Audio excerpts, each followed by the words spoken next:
இடம்பொருள் நேயர்களுக்கு வணக்கம். ஸோ பாண்டியன் ஷோ சீரியலில் இப்போ கல்யாணம் நடக்குமா நடக்காதா அப்படிங்கிற ட்ராக்கை இப்போ கொண்டு வந்தாச்சு. இதுக்கு முன்னாடி பார்த்திங்க அப்படின்னா இந்த சீரியலுடைய ஆரம்பத்தில் செந்தில் மீனாவோட கல்யாணம் சீக்கிரமாகவே வந்துச்சு. கதையை ஆரம்பித்து கிட்டத்தட்ட ஒரு 30-40 எபிசோடுக்குள்ளே வந்திருக்கும்னு நினைக்கிறேன். ஸோ அப்போ பார்த்திங்க அப்படின்னா அந்த கதை நடக்குமா நடக்காதா அப்படிங்கிற மாதிரி தான் இருந்துச்சு. அதை தாண்டி இப்போ நடந்ததுக்கப்புறம் எப்படி சேர்த்துப்பாங்க அப்படின்னு போச்சு. ரொம்ப சிம்பிளான ஒரு குட்டி கதையாக தான் அது போச்சு அந்த பிளாட். அந்த பிளாட் ஆனால் பெருசாக யாருக்கும் இன்ட்ரெஸ்டிங்காகவும் இல்லை.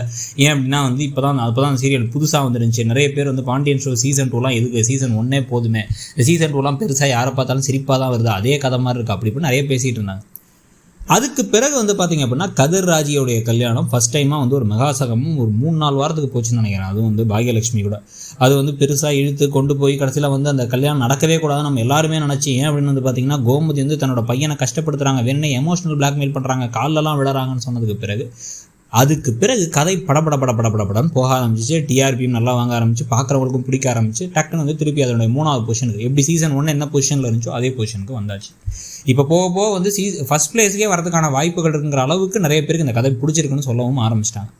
இப்போ நடக்கிற இந்த சரவணன் தங்கமயில் கல்யாணத்தில் எல்லா ஜோடிக்குமே ஈக்குவலாக இம்பார்ட்டன்ஸை கொடுத்துட்டே இருக்காங்க. இப்போ ஒரு பக்கம் பார்த்திங்கன்னா கதிர் ராஜிக்கு இடையில் ஒரு பெரிய விரிசல் இருந்துச்சு. அந்த விரிசலை சரி பண்ணுற மாதிரி விஷயங்கள்லாம் நிறைய அப்பப்போ காமிச்சிட்டே இருக்காங்க.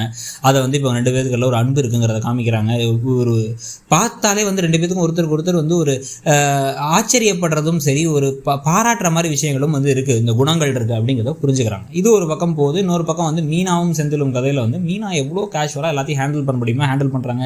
அதே மாதிரி அந்த குடும்பத்துக்கு சூப்பரான ஒரு மருமகளாகவும் இருக்காங்க, அதே சமயத்தில் நல்ல மனைவியாகவும் இருக்காங்க. நல்ல ஒரு பார்த்தாலே வா அப்படின்னு பிடிச்ச மாதிரி ஒரு பொண்ணாக இருக்காங்க. அவங்க நடிப்பும், ஹேமாவுடைய நடிப்பும் பயங்கரமாக இருக்கிறதுனால அந்த கேரக்டர் ரொம்ப நல்லா இருக்குது. ஆனால் தங்கமயிலை பொறுத்த வரைக்கும் இந்த கேரக்டர் ஒத்து வராத அந்த கதைக்குங்கிற அளவுக்கு நிறைய பிரச்சனை இருக்கிறது காரணம் கொஞ்சம் சுயநலமான கேரக்டராக இருக்காங்க.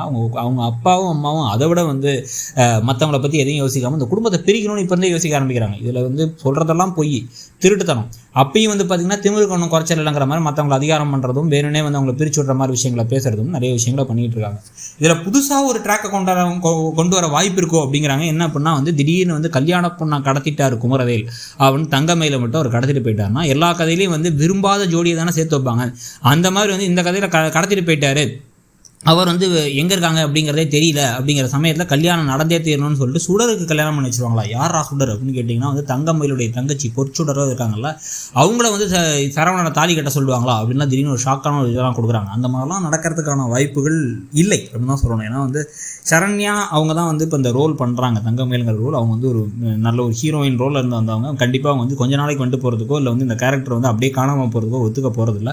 ஸோ கண்டிப்பாக சரவணன் தங்கமயிலோட கல்யாணம் தான் நடக்கும். ஆனால் நடக்கிறதுக்கு உண்மைகள்லாம் தெரிஞ்சிருதா, இல்லை நடந்ததுக்கு பிறகு உண்மைகள் தெரிய எல்லாரும் அதிர்ச்சியாக அவங்களை வெறுக்க போகிறாங்களா குடும்பமே, இல்லை ரொம்ப நாள் எப்படி இந்த சிறகடிக்காச ரோஹிணியை பற்றி உண்மைகள் தெரியாமலே கொஞ்ச நாள் போயிட்டு இருக்கோம், அந்த மாதிரி இவங்க ஓவராக அதிகாரம் பண்ணி இந்த வீட்டுக்குள்ளார கொஞ்சம் கொஞ்சமாக சரவணனுடைய கேரக்டரை மாற்றி குடும்பத்தை கொண்டு குட்டி விரிசலை பாக்கியமும் தங்கமயிலும் சேர்ந்து கொண்டு அதுக்கு பிறகு இவங்களோட உண்மைகள்லாம் தெரிய வரப்போதாங்கிறத பார்க்கணும். நீங்கள் இதில் எது நடக்கும்னு நினைக்கிறீங்கிறத சொல்லுங்கள். தேங்க்யூ.